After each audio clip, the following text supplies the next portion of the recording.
Ang episode natin ay may kinalaman po sa sulat sa atin ni Gonzala ni Eve. Okay, so, ah, in nutshell, siya po daw po ay isang, original na tenants 'no, at, hanggang sa pumanaw na po ang may-ari at, siya na po ang napunta na po sa mga anak 'no, ang, ang lupang sinasakyan. Okay, ito pong sulat niya sa atin, okay.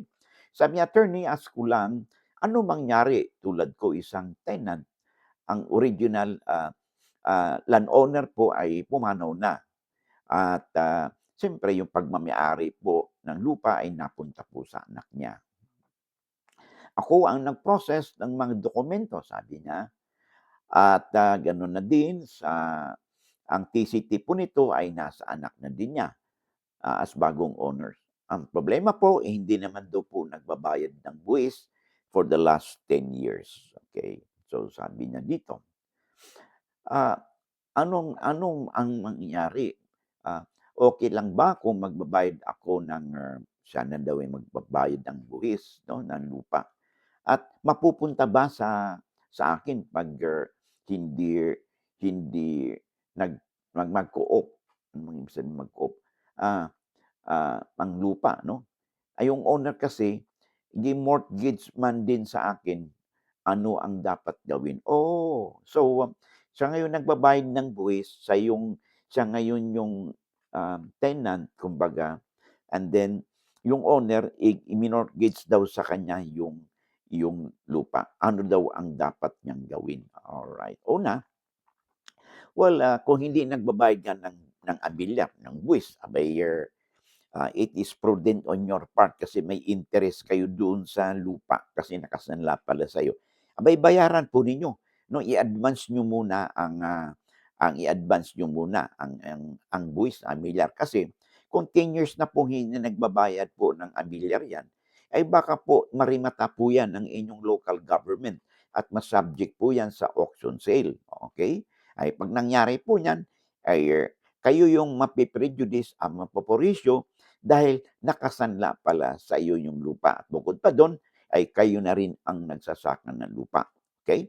So, yes, maaari po ninyong bayaran 'no, ang lupa 'no, at, dahil iyon ay nakasanla sa'yo, kayo din yung matataman. Pero hindi po ibig sabihin na dahil kayo ay, nagbabayad ng buwis 'no, o amilyar, abay mapupunta po sa inyo yung lupa. Hindi po yun 'no, hindi po yan ang maging legal grounds, so that ownership will be transferred under your name, okay.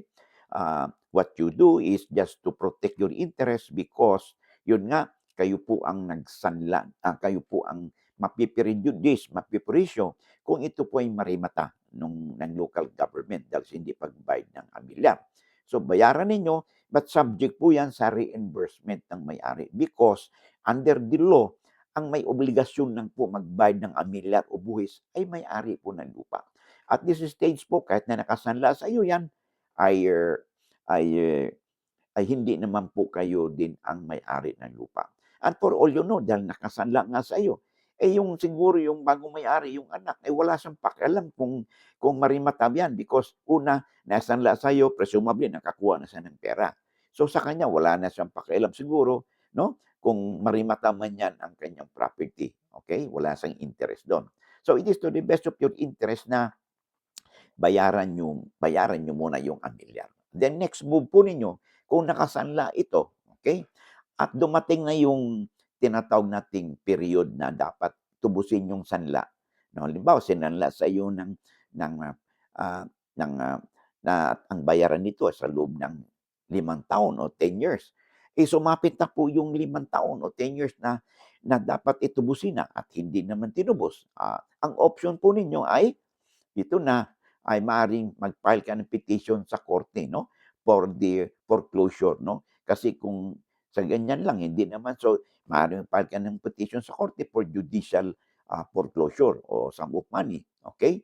Then, gawin po ninyo na yung collateral na 'yan 'no, na binigay po sa inyo ay kung hindi makabayad yung, yung anak 'no, may-ari ay ma-auction sale ito at puwede kayo mag-participate 'no, doon sa public bidding, auction sale. 'Pag kayo yung, highest bidder, eh, di kayo yung mananalo, ay sa iyo ay magkakaroon ng deed of sale 'no, magkaroon ng bilihan ng lupa, okey? At ito po ay, um, malilipat 'no, sa bisa ng deed of sale 'no, sa auction sale na isinagawa, ay ito pong maging basehan para mailipat po yung ownership ng titulo ng lupa sa inyong pangalan, okey? So, yun po ang inyong gagawin. Kung hindi siya makabayad pagdating ng panahon na nag-default na siya, ay dapat matter of right na ninyo na exercise po ninyong karapatan ninyo. Mag-file kayo ng, judicial foreclosure 'no, doon sa korte 'no. At, maliban na lang kung dito sa inyong real estate mortgage, ay nakalagay do'n with special power of attorney na kung saan ay pinapayagan na yung extrajudicial foreclosure mortgage na kung saan ay hindi na kailangan pang pumunta o dumulog sa korte para magkaroon ng, foreclosure. But, normally ginagawa po ito sa mga mortgage po 'no, sa mga financial institution.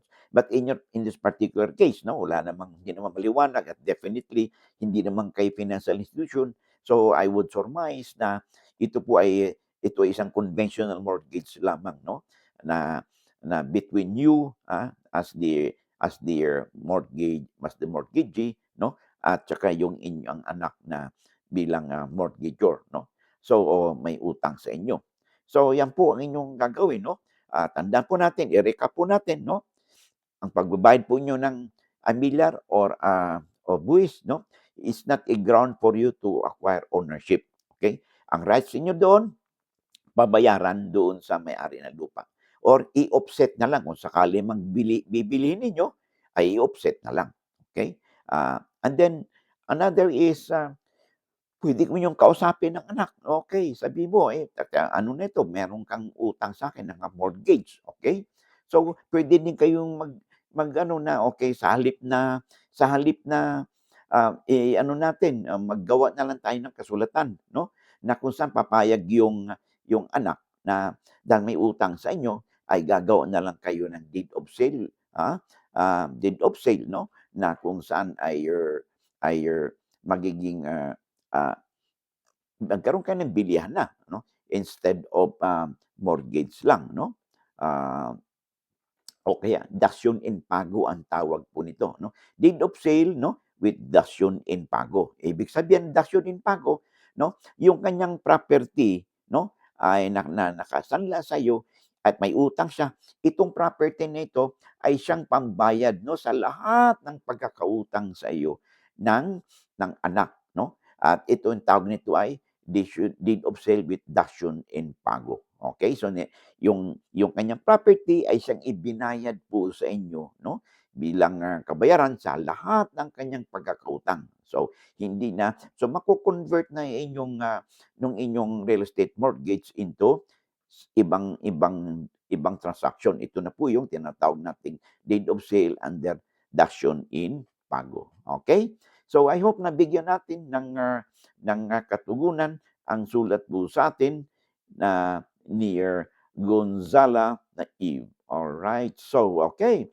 So let's now proceed, okay? O bago tayo magpatuloy, I would like to take this opportunity na mapasalamatan po 'no, yung mga mga nag-response po sa ating mga call 'no, na i-follow po tayo sa ating bagong account po sa Facebook. Ang Batas Pinoy po 'no, meron po tayong page po sa Facebook 'no, bagong open lang po ito and it will be very nice 'no, if you would kung mayroon kayong Facebook account o inyong kaibigan, kamag-anak, kakilala po ninyo and mayroon silang Facebook account,